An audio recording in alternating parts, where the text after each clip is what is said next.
he is well credentialed to do what he's doing here. His PhD in history from the University of Kentucky, taught there for a number of years. More importantly, he's been a preacher of the gospel for much longer than that. He talks about taking trips to Israel when I was probably a toddler, so you know, you're a little before me. I've appreciated his work over the years, and even a few years back was able to go through the Institute for the Study of Ancient Cultures with Steve as a docent. He's been doing that for a number of years, and we appreciate his work there as well. So we're going to give him our attention here in just a moment. If you would, please pray with me. Father, we're grateful for the hour, thankful for the opportunity to work and study together. Help us as we think about the importance of archaeology as it reflects upon your word. Help us to glorify you. In Jesus we pray. Amen.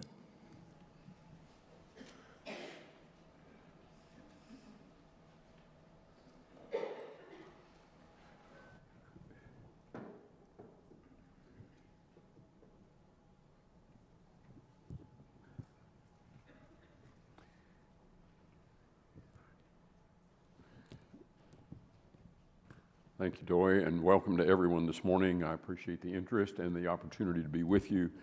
The only thing I'll say about Doy's introduction is that means I'm officially old.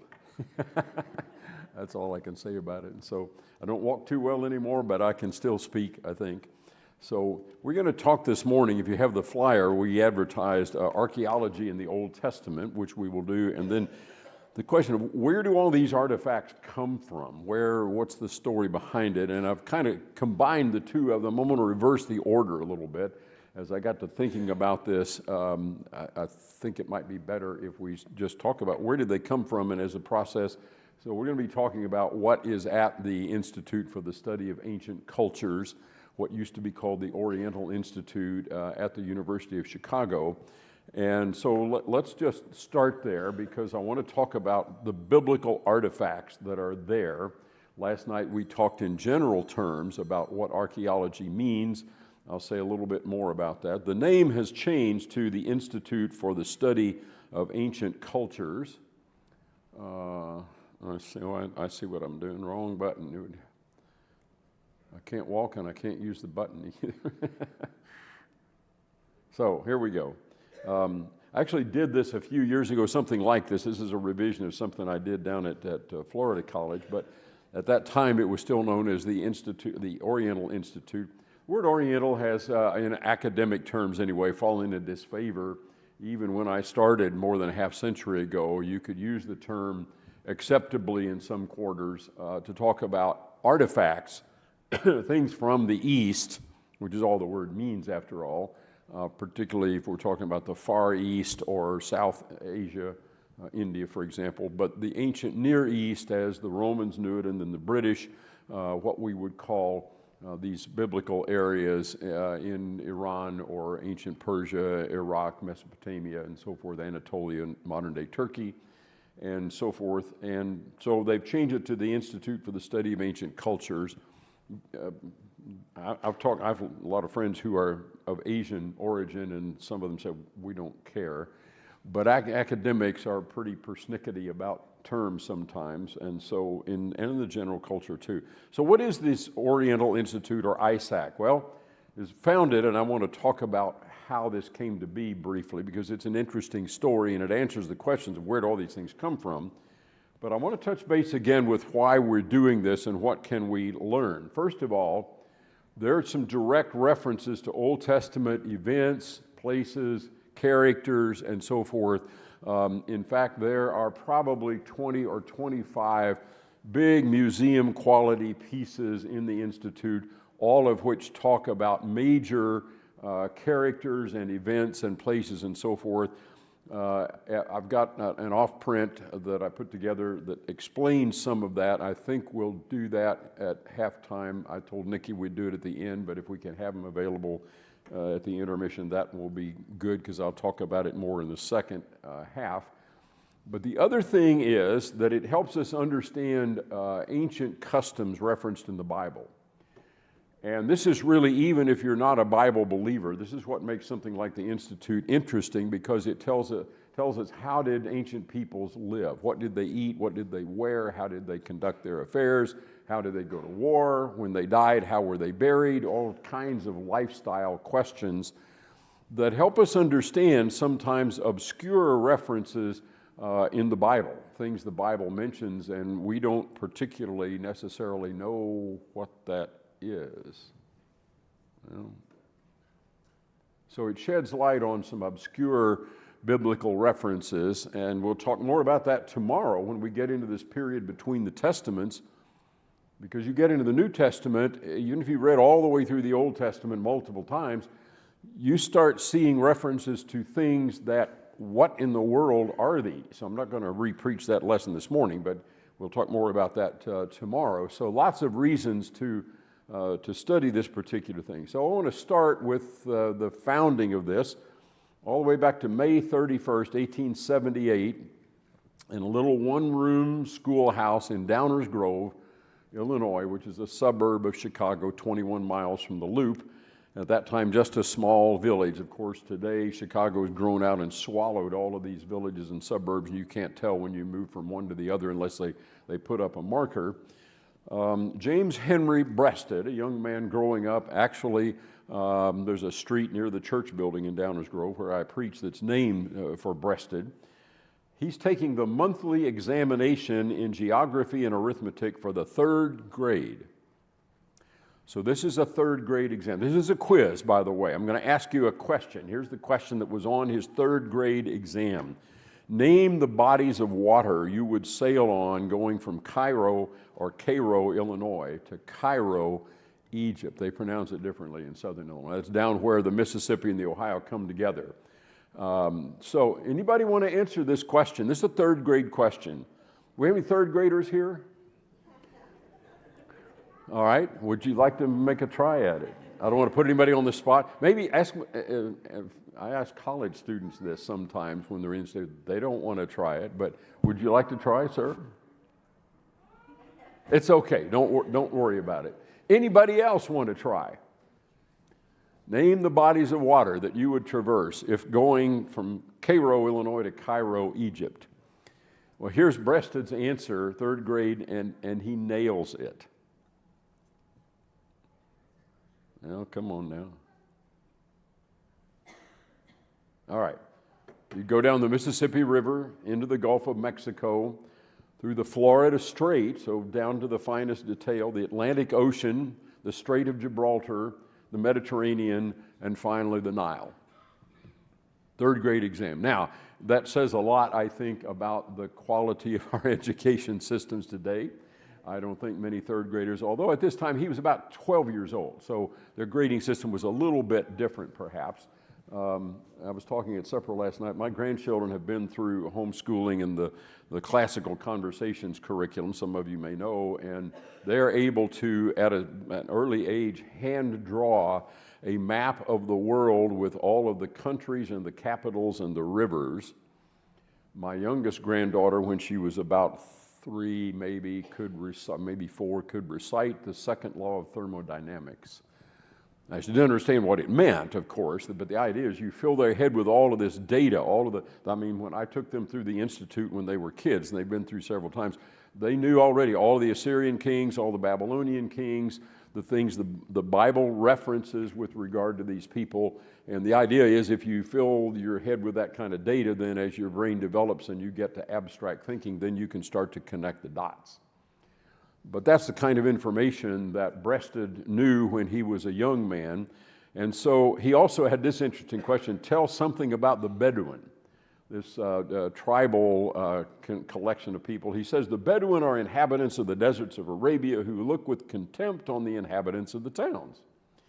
They are a wandering pastoral tribes, hospitable but revengeful and addicted to plunder. That's not exactly a politically correct answer, but that was his answer. And so he gets an average score of 88 on his exam, which ranked him 4th in the class. Now, Breasted grew up actually in Downers Grove. His home is on the National Register of Historic Places, one of the landmarks, and you can see it was called the Pines there. So he comes from a well-to-do family.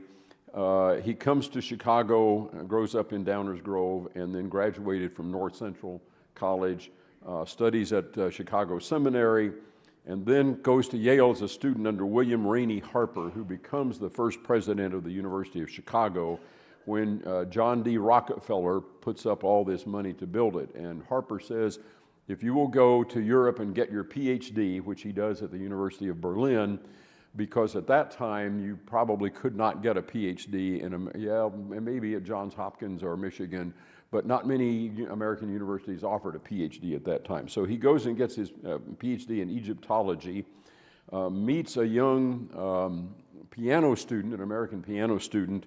She was studying piano at the University at Paris anyway, and they marry. Their honeymoon was up and down the Nile River with mummies under the bed that he had bought. And so he founds the Oriental Institute, writes this book called Ancient Times, in which he coins the phrase the Fertile Crescent, which we still use today and shows up even on contemporary magazines and news reports, because it is indeed a crescent of crisis.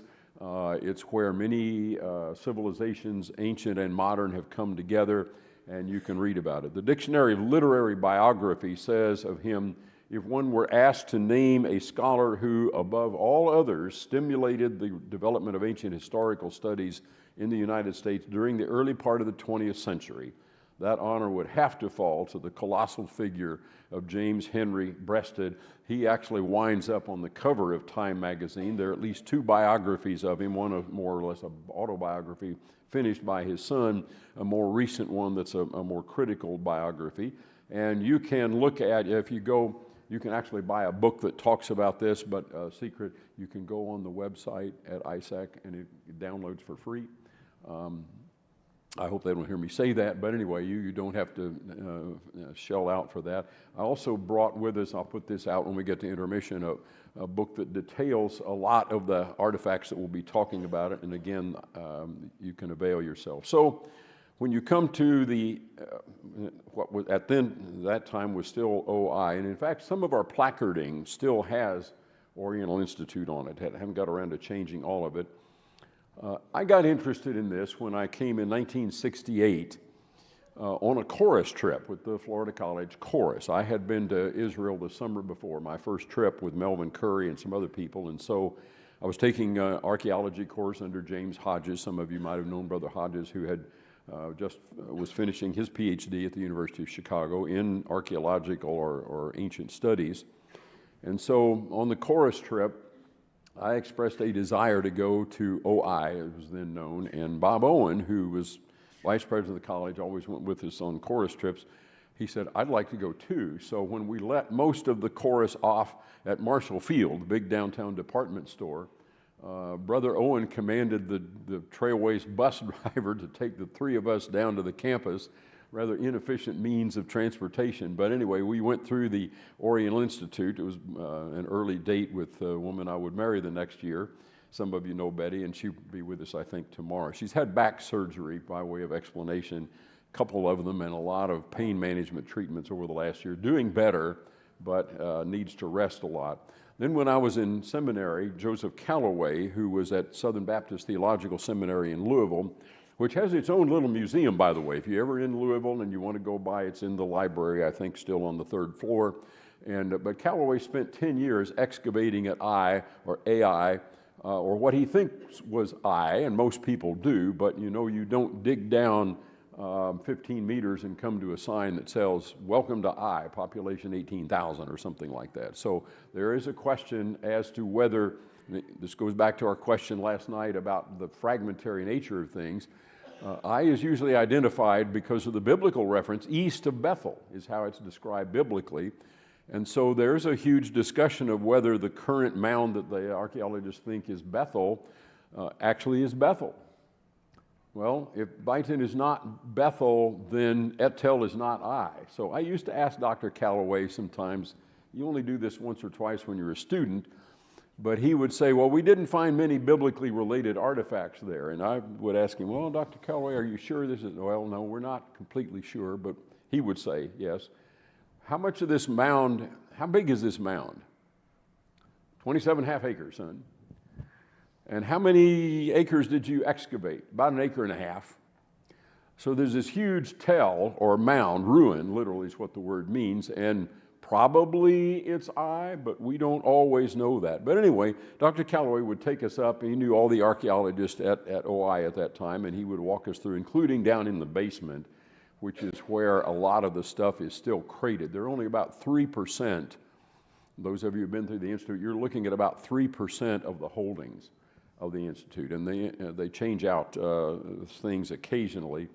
So anyway, I've been repeat visits back through the years, and when I moved to Chicago 18 years ago, I kept getting these invitations to take people through, Christians particularly, and so I decided I'm going to do this. I'm going to go through their docent training program, which involved reading through about a 3-inch thick manual notebook, 26 hours of video sessions with some of the faculty there.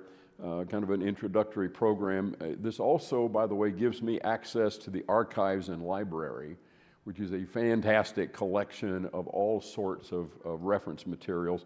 The library, or the archives they call it, there's a story behind that I won't tell, but looks a little bit like maybe a British university, and he's tapping into all of this Rockefeller money. So anyway, one of the interesting things about that is we get a lot of Chicago public school tours. And while we can't preach on those tours, or we don't usually raise questions that relate to biblical terms, nearly always one of the kids in the tour will ask a biblical question, sometimes a lot of them, because they've been to Sunday school or Sabbath school if they're whatever. And so imagine being able to talk to public school students about the Bible, about the historical connections to the Bible. That's a golden kind of an opportunity. But the story behind it is this William Rainey Harper, who is tasked with, John D. Rockefeller identifies him and says, if you will go to Chicago and you can be the president of this. And so he taps one of his primary students, Breasted, and says, go get your PhD. And so the institute, the university itself, is built with all of this Rockefeller money.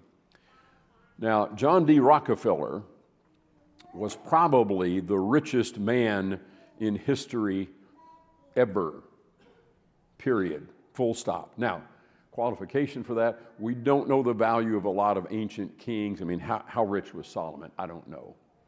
Nobody knows, really. But if you're talking modern era, let's just talk United States. Who's the richest guy in America? Anybody? Maybe, or Bezos, maybe. We used to say Warren Buffett. A lot of these guys. How rich are these guys in today's market? Anybody want to put a dollar figure on some of them? Some of you follow these folks. How much? 62 billion. I've seen that. I've seen as high as 150 for some of them. Paul, you got any information on this? I think some of the latest numbers are like 350. Yeah, maybe 350. Yeah. In today's market, anybody want to guess what John D. Rockefeller would be worth in today's market? I've seen estimates of 850 billion, 900 billion. In other words, he could probably buy and sell the next 5 or 6 boys and girls on the list and still have lunch money left over. Fantastically wealthy. I don't know of anybody who would say there's somebody who is wealthier than John D. Rockefeller, and he starts putting his funds into not just Chicago, but a lot of different universities and medical schools. All of these robber barons, of course Rockefeller was Standard Oil, but Vanderbilt, a lot of these individuals made their money, sometimes ruthlessly. Carnegie made his original reputation was made when he was a telegraph operator for the railroad, and there was a wreck. Everybody else was out of the office for lunch, and so he's kind of in charge. And they want to know, what do you do with this train wreck? And he telegraphs back in, he says, push that off the rails and repair the rails as quickly as you can. In other words, don't worry about survivors, don't worry about the carriages, don't worry about the damage. Let's do business, let's keep going. And so you get these ruthless robber barons, as they were known, who made these fantastic fortunes, and then, as one of them said, he who dies rich dies thus disgraced. You don't keep your wealth, you use it. And so they start building Carnegie libraries in every village in the town, or universities with Rockefeller money, or universities that are named for Vanderbilt, for example. So you get this funding that's not unlimited, but is fantastically available to them. And so Breasted goes after World War I. He sees this open opportunity, correctly surmising that this is a window that is going to close. The Ottoman Empire is done. Now we're available to go into all of these areas of Iran and Iraq and Egypt and Anatolia, Turkey, and so forth, and excavate. And so they organized 27 different expeditions. You could not do that today, even probably with Rockefeller money, even if you could get permission to go in from these various governments that are now pretty much closing off some of the sites. And so he goes into this Fertile Crescent and identifies, this is the Breasted expedition of 1919 and 1920, takes another faculty member and a couple of grad students with him. This is his passport and his photography equipment. He is able, through Rockefeller money and connections with the British government, to have an airplane, a biplane, open cockpit plane in 1920 available to him, and he takes this medium format camera, something like a Hasselblad, and they bank over 45 degrees, and he's leaning out of the cockpit holding onto the camera, taking pictures of all of these sites that they are going to excavate with all of the Rockefeller money. And so this is he's using local guides and so forth. Somewhere along the way they find an American flag. They didn't leave with one, but they found it, and so they're flying it. Breasted also is wearing a pistol, you might notice here. They get a Royal Air Force biplane, which I just described. The message says, "You will arrange for a machine to be ready at number 1 aerodrome at 1400 hours on this particular time," directed to one of the aerodromes there. So Breasted photographs all these sites.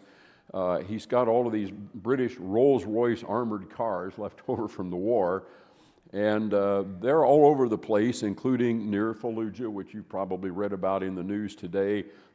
He's photographing things at He's taking all these survey notes, actually funds a permanent Chicago house on the Nile River that still exists, still reading and taking readings off of this.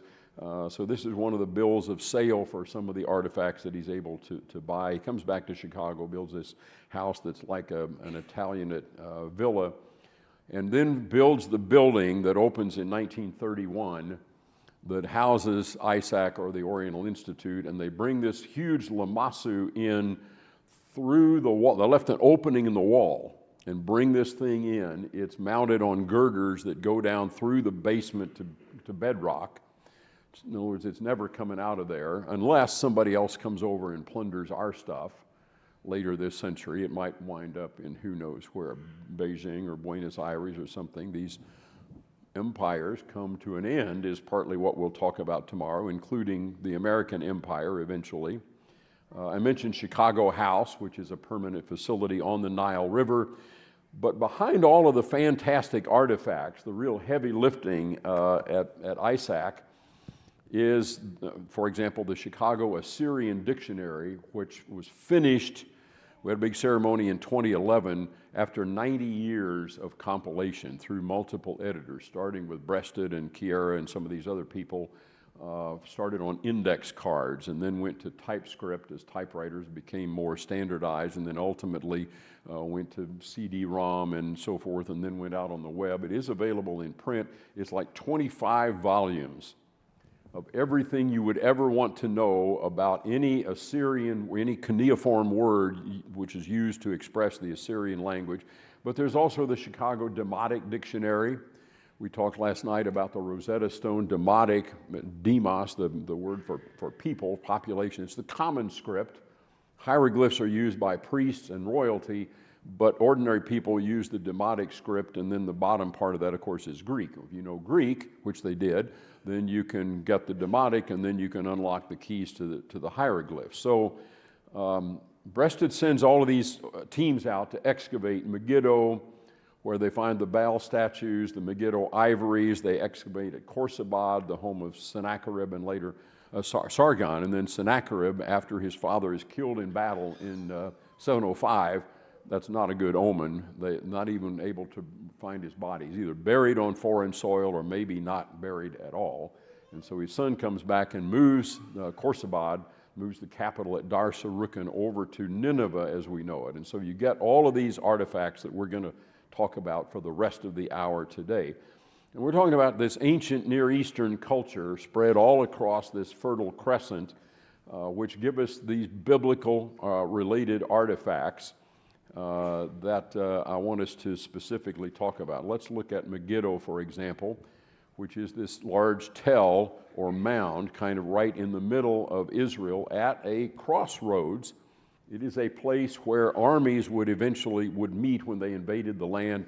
It became a common battlefield, and so Megiddo on the plain of Jezreel is a common battle site. And in fact, if you know the word Armageddon, Har-Mageddon, supposedly the site of this great last battle that people take the reference out of Revelation and try to make it a World War IV kind of thing. But literally Megiddo is at the crossroads for any invading army coming north or south, and many battles were indeed fought there. An aerial view gives you some sense of the height of the mound and the extent of what's been excavated there. It's often referenced in biblical accounts, 2 Kings 23, for example, and you find other examples of it. One of the artifacts that was found there was a little Baal statue. Let me back up here. If you've ever wondered what Baal looked like, somebody had a statue of him that looked like that. There are smaller ones as well, but this excavation at Megiddo was one of the ones that sort of pinpoint biblical references. You may recall the account of Elijah on Mount Carmel up on the Mediterranean Sea, and later on you get Jehu eradicating Baal out of Israel, 2 Kings 10. But, however, for the sins of Jeroboam, which he made Israel to sin, from these Jehu did not depart. Even the golden calves that were at Bethel and those that were at Dan. And so the Lord said to Jehu, because you have done well in executing what is right in my eyes, and have done to the house of Ahab according to all that was in my heart, your sons of the fourth generation shall sit on the throne of Israel. And of course, Old Testament students know sitting on the throne of Israel is a big theme. Going back even to 2 Samuel 7, God says, I'm going to build you a house when David comes and wants to build God a permanent house. However, going back to Jehu, he was not careful to walk in all the law of the Lord, the God of Israel, with all his heart. He did not depart from the sins of Jeroboam, with which he made Israel to sin. And in a while, we're going to come to this text in 2 Kings chapter 17 that gives us the prophetic commentary on why all of this happened. Why did Israel go into captivity? Maybe I need to pull back for a minute and just describe, if you looked at the trajectory of the Old Testament, it's basically a trajectory of failure. It's bondage to bondage. It's the Exodus. Israelites are in bondage. The original Abraham, Isaac, and Jacob's descendants are down there. They're in bondage, and then they come out. But let me ask you this question. When does the Exodus end? When is the Exodus complete? Anybody want to answer? Was it when they crossed the Red Sea? What happened after that? They're in the wilderness for 40 years, not necessarily wandering. Sometimes they're camped for a long while, but they're not where they're supposed to be. Is it when they come into the land, into Israel? They're getting closer to that. But the Ark of the Covenant is there, but it's not where it's supposed to be. It's not on Mount Zion. The Lord has given them a tabernacle, a tent dwelling, the tent of meeting, the tent of the presence, where God is going to come to dwell with his people. In fact, he says in Exodus, this is the reason I brought you up out of the land of Egypt, out of bondage, in order that I may dwell with you, so that I might dwell with you. He's recreating what happened back in the paradise of Eden, where he dwelt with Adam and Eve until they sinned and they were driven out of the garden, and angelic presence was put there to keep anybody out. And that shows up again, by the way, when God again condescends to dwell with man, to create a dwelling, the tabernacle, the tent of meeting. Well, when does the Exodus end? When the tent of meeting, the Ark of the Covenant, finally gets in Israel? No, it's when David in 2 Samuel 7, one of the most important texts in the Old Testament, says, I want to build you a house. It's not right for me to dwell in this fine palace that I've built, and God doesn't have a house to dwell in. And God says, well, when did I ever tell you that I wanted a house? Okay, if you want to do that, but I will tell you, I will build a house for you. There's a play on words there. I'm going to build you a lineage, and this lineage of David, this house of David, is going to be that through which Messiah comes, as we learn later. So my answer to the question, the Exodus is not really over until the Ark of the Covenant gets to where it's finally supposed to be on Mount Zion, and Solomon, his son, builds this temple according to the plan. David says, God gave this to me in writing, and he hands the plans to his son Solomon, and Solomon finishes the work and does everything God tells him to do and brings in all the Levites and the singers and the instruments of music that were authorized in the Old Testament. They come in and have this big ceremony, and God's dwelling is now in a permanent place, right? Well, more permanent than a tent, to be sure. But anything man can build, man can destroy. And so not many, a couple of centuries later, you get the destruction first of the 10 tribes. Most of Israel goes into captivity. Many of them are killed. 27,290, according to the Assyrian records, are carried off into captivity, mostly skilled people, artisans, people who could be used for tutors or construction or whatever, and then they repopulate the area with people from other tribes and other places, other nations. So what we call ethnic cleansing today, basically what they do to Israel. So there is no more kingdom of Israel except for the remnant that's down around Jerusalem, and what happens to them 140 years later? The Babylonians come. They're a bigger, faster, meaner dog than the Assyrians. They take down the Assyrian Empire that took the 10 tribes into captivity. And now they destroy Jerusalem, burn to the ground, as we described last night. You have to kind of read Lamentations to get the sense of what would it be like to live during a siege, when you have no food and maybe no water or very limited supplies, and you start to eat stuff just to keep alive that you wouldn't normally do. We read from Lamentations 4 last night about women eating their children. Now, I would like to think that doesn't mean that they actively killed their children in order to do that. Maybe it does. I think more likely it means that their children died for lack of food. The text talks about the infants crying for food, and there's none to give them. And your child dies, what do you do with the body? Normally we would bury it or cremate it. If you're in a starving situation, this is hard to imagine in our Western affluent culture, but a lot of people through history have understood what it's like to be in a siege. And Lamentations, which is a book we don't like to read, it is lament after all, like some of the Psalms that are lament psalms. And boy, we do not like lament, do we? Can you think of a hymn that we sing that's anything like some of the lament psalms? I said this once to Craig Roberts, one of my fellow editors on the hymnal, and he cranks off this hymn that actually has some negative stuff in it about being shut beneath the door and God not answering and so forth and so on. And I'm like, show off. But we don't have lament hymns. We like happy, shiny face, bright hymns that make us feel good when we sing them. I'm happy today. I know I'm digressing. I suggested once we write a verse that says, I'm grumpy today. Because I don't know about you, but some days I'm just grumpy. And so if we're describing reality, that's what you get when you get this destruction of Israel and the siege of Jerusalem and the temple is no more.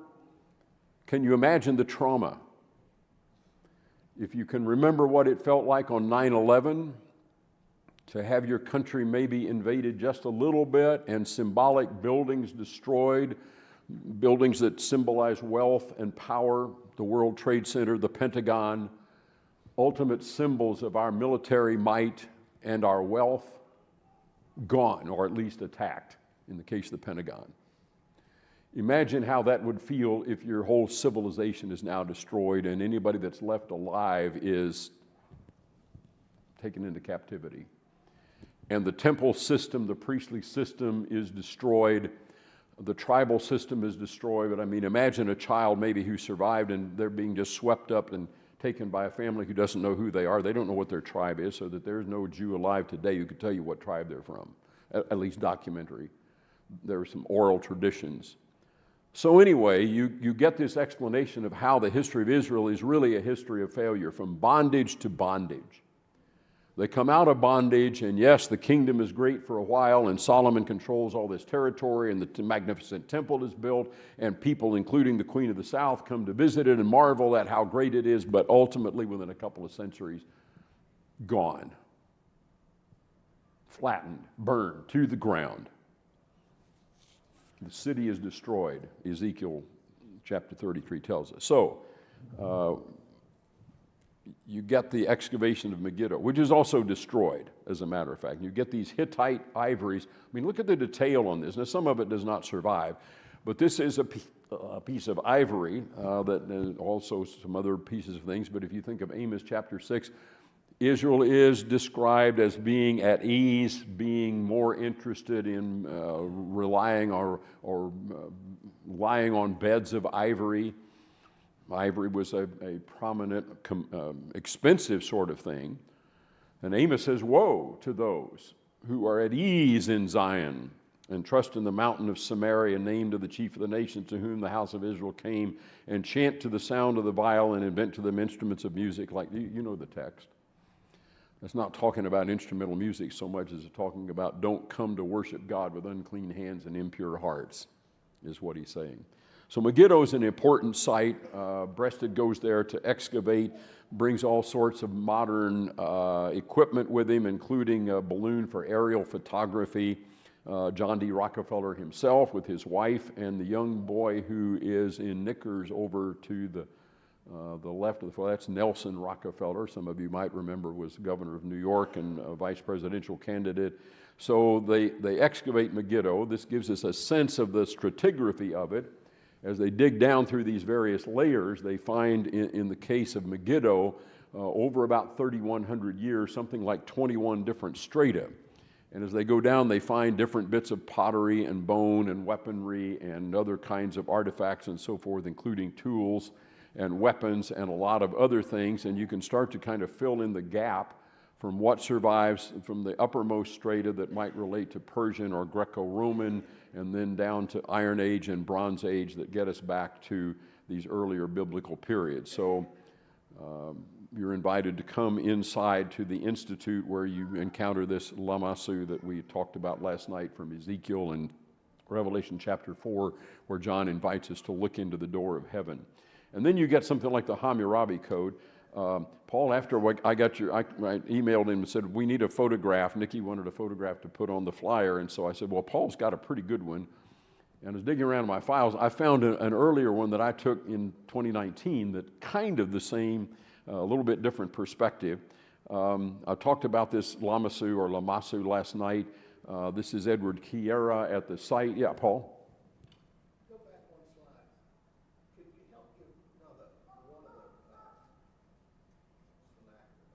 That one? Give them people more a sense of the height of that. Yeah. As compared to the space you're standing in right now. Yeah. So the height of the ceiling is something like 26 feet, if I remember. The Chicago Architecture Foundation came in and actually did a lecture on this at one point. So this is huge. This is 40 tons, by the way. If you can imagine, and I think I maybe have some photographs of how they got it. So they're digging. This is Edward Kiera, who succeeded Breasted after he died. But the building is still under construction. And so they're at this excavation. The thing is in pieces, but they excavate it, and this is Fortress Sargon.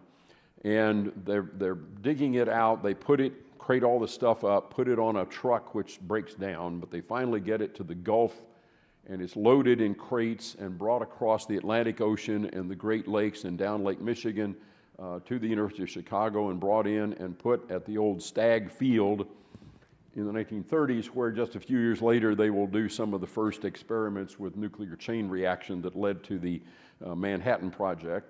They bring it in through this hole in the wall, so you can get a sense of how big this is, as Paul said. Maybe a better way to do that, or another way to do it, is I tell students sometimes when we come in down this long hallway through all of the Mesopotamian exhibits, I'll say to one of the students, go back to the entrance and tell me how many strides, how many yards or meters basically is it. And it usually comes out something like 45 meters. And what I tell them is, and I may have a slide in this later, but the entire collection of all of these figures that we had up there that Paul was trying to get me to talk about is about 90 meters. It would take us out of the building and across the quadrangle to, there we go, all of these figures on the far right and far left. Imagine a whole line of these for 90 yards, length of a football field almost, that are these carved figures that describe the power of the Assyrian Empire. This is meant to intimidate people. And that 90-meter length of these figures is only one corner of the approach to the throne room, which is only part of the palace area, which is only a small part of the walled city, which is only a part of the city that lies outside the walls where common people live. I mean, it is a huge display of wealth and power that's meant to project this is an empire and you do not want to mess with us, because we can cause you all kinds of pain and trouble. It's a symbolic statement of how great we are. And of course, this empire falls. And the Babylonian Empire that took them falls, as Daniel points out.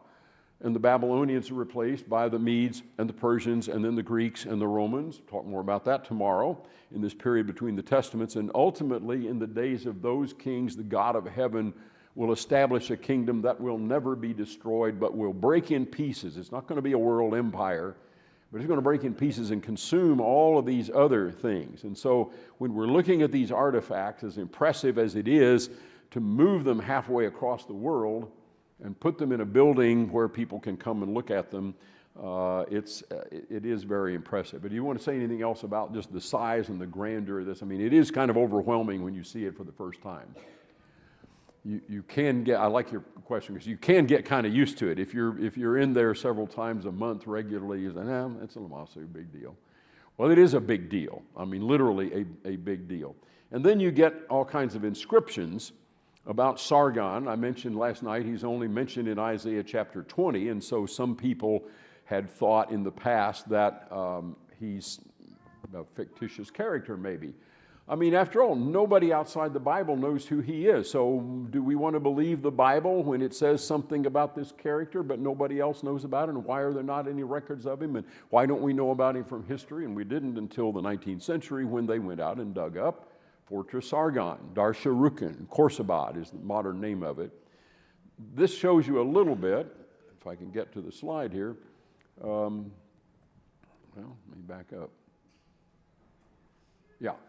In the upper right-hand corner, it's probably a little too small to see, but you get the walled city, and at the upper part of it, you get the palace area, and you might be able to detect that in the upper left corner, you have this huge courtyard.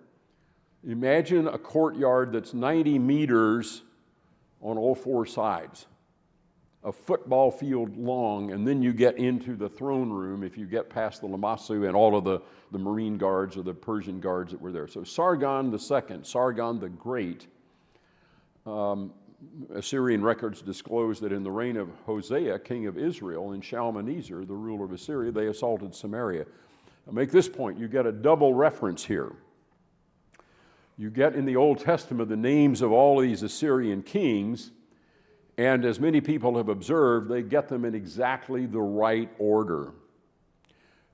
The people who wrote the Old Testament get all of these Assyrian kings and Babylonian kings. They don't name every last one, but they name most of them, and they get them in exactly the right orders. One Israeli archaeologist said, everybody's in the right pew. Everybody's in the right place, in the right order. And vice versa, when you look at the Assyrian and Babylonian records, they sometimes mention Israelite kings or the kings of Judah, because they're interacting. Sometimes they're being attacked. They're in war together. So Assyrian records disclose in the reign of Hosea, the king of Israel, Shalmaneser, the ruler of Assyria, assaulted Samaria, but he died before completing the destruction. And it was his successor, Sargon, who comes to the throne. We don't know exactly because some of the records are not available, but probably through a coup. And he takes the name of the original founder of the dynasty hundreds of years before, Sargon I, which means the true king. So if you're a pretender to the throne and you want to name yourself, what are you going to name yourself? You're going to name yourself the true king, Sargon II, Sargon the Great. And it's this guy who completes the destruction of Samaria that was started by his predecessor, according to 1 Kings chapter 18. An Assyrian clay prism, as I mentioned, lists 27,290 Israelite captives taken in the conflict. So here's a case where when we read in the Bible things that for centuries were not known to Western culture, to Western records, now all of a sudden we get the palace area, we get the cuneiform records, we get all of the documents that say, yep, that really happened. Now, do you believe it because the Assyrian clay prism says it happened? We finally get a record of that? Or do you believe it because you're reading the Bible and by faith you have come to understand that this, if nothing else, is an accurate historical record, and beyond that makes faith claims that we come to believe? So in 2 Kings chapter 17 and verse 5, and I'm going to pause here for a break and pick this up at this text because this gives us the explanation of the story. Why did this happen from a biblical perspective, from the perspective of Yahweh, the Lord of the creator of the universe? He's going to tell us through his prophets in 2 Kings 17, why did the king of Assyria invade the land and come to Samaria and besiege it for 3 years? Pause there and hold that thought, and let's take a break and we'll come back. If you want to come and have a look at the book in the meantime that we're on break, you're welcome to do that. I'll put it up on the table here. And Nikki, if we can get the handout so everybody will have it, I'll start maybe next period. But let's be at ease for 10 or 15 minutes and we'll start back up at 11 o'clock. I appreciate your good attention. I hope I'm conveying some of my enthusiasm for this.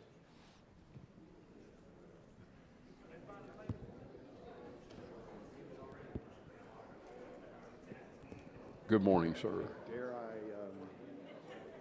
point out something? Absolutely, yeah.